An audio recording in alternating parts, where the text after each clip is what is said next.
Can a faulty water heater cause low hot water pressure? Hello viewers, today we're diving into an important home maintenance question. Can a faulty water heater cause low hot water pressure? If you've been frustrated by a trickling shower or less than steaming sink, stick around. We'll uncover the mystery behind this issue and hopefully provide some useful insights.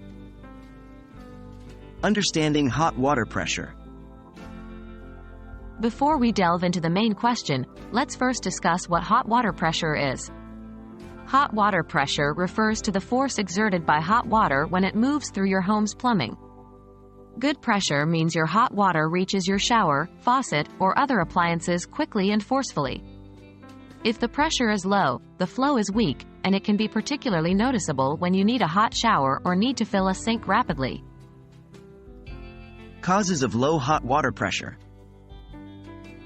Low hot water pressure can be caused by a multitude of factors. These can range from simple issues like partially closed valves or clogged aerators, to more complex problems like corroded plumbing or sediment buildup in your water heater. All these issues can reduce the volume of water flowing, thus decreasing the pressure. Can a faulty water heater be the culprit? Now, to our main question. Can a faulty water heater cause low hot water pressure? The answer is yes, it certainly can. One of the most common issues with water heaters is sediment buildup inside the tank. Over time, minerals present in the water can accumulate at the bottom of the tank, reducing its capacity and obstructing the water flow, leading to decreased hot water pressure. Moreover, issues like a faulty pressure relief valve or a damaged dip tube can also cause pressure problems.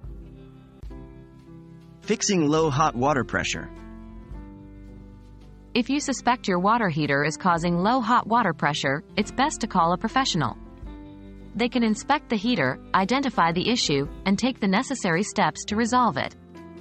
This might involve flushing out the sediment, replacing faulty parts, or in some cases, recommending a new water heater if your current one is old or severely damaged. To wrap things up, a faulty water heater can indeed be the cause of your low hot water pressure woes. Regular maintenance of your water heater and plumbing can help prevent such issues. We hope this video has provided some useful insights into the mysterious world of water heaters and plumbing. As always, consult a professional for any serious issues you can't resolve on your own. Until next time, stay safe and enjoy your home.